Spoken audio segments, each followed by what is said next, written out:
Who's got a question? Yeah. How did you get started in voice acting? How did I get started? I got started in voice acting because I went to college at TCU in Fort Worth, Texas. And most people ask, like, how do I, pursue voice acting? Well, the first thing you have to do is be an actor.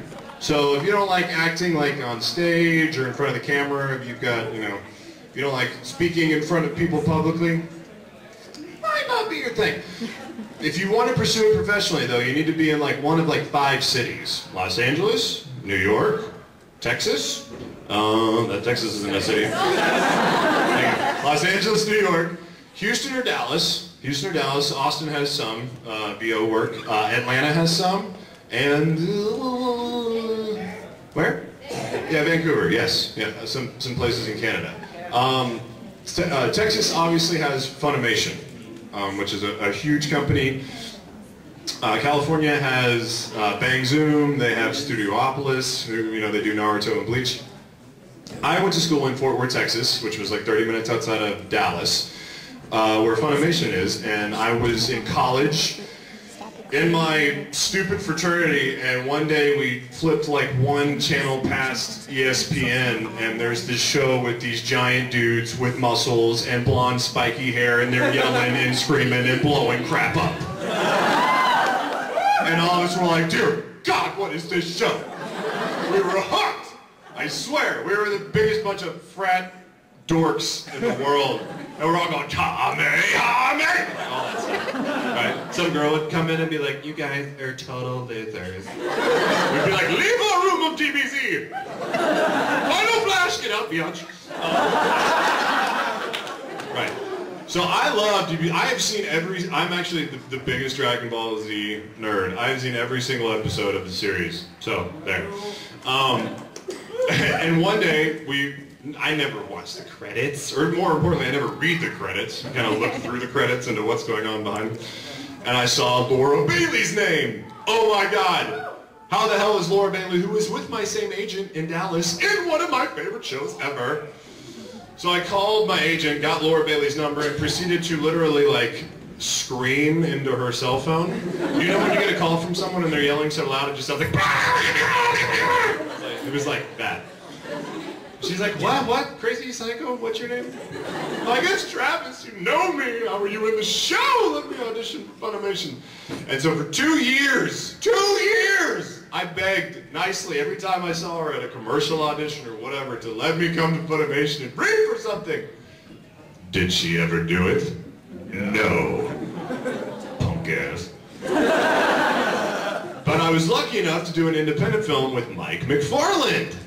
Mike McFarland, Havoc, Yoshi, director of FMA, awesome man in general. Mushishi, One Piece, everything, awesome.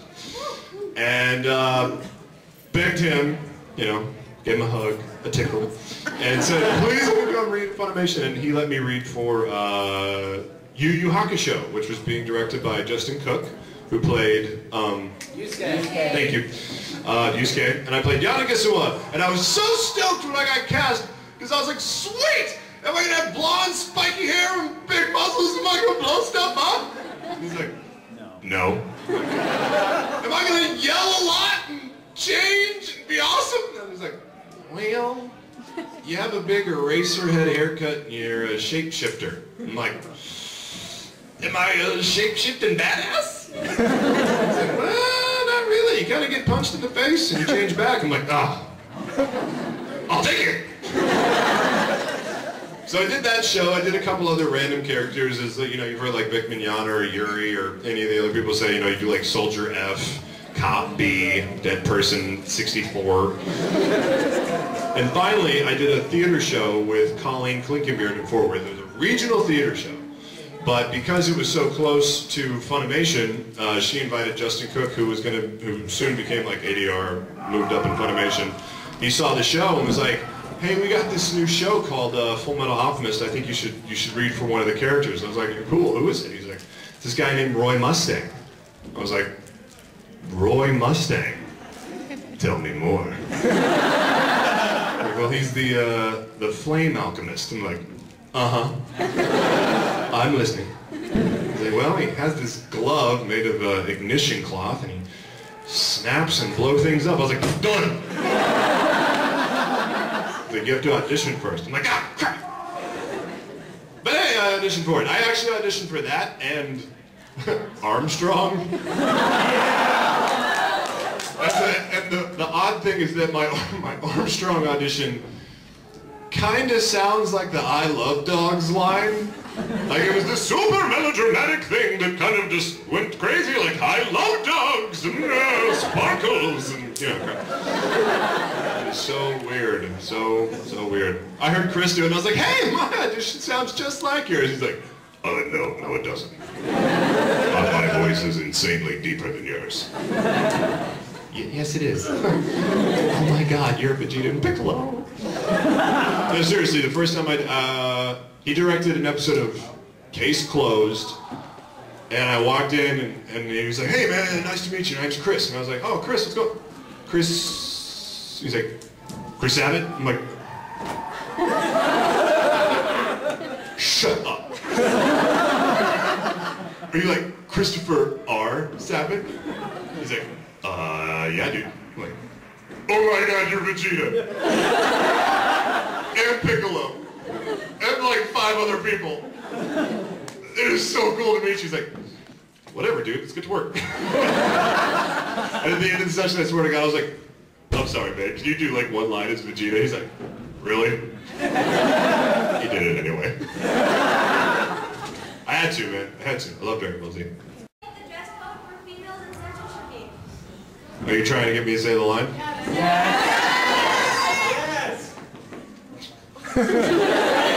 When you're here. When I become sure there will be changes. That day, all female officers will be required to wear tiny mini-skirts! Anyone gonna follow me for the rest of their life? Yes, I'll follow you for the rest of my life. Miniskirt Army, accepting applications now. We actually don't do anything except wear skirts and, you know, cause those pesky Reasonable Rangers a lot of trouble. Who's what? We're playing dodgeball tomorrow night. You're all playing dodgeball tomorrow night? Yes, we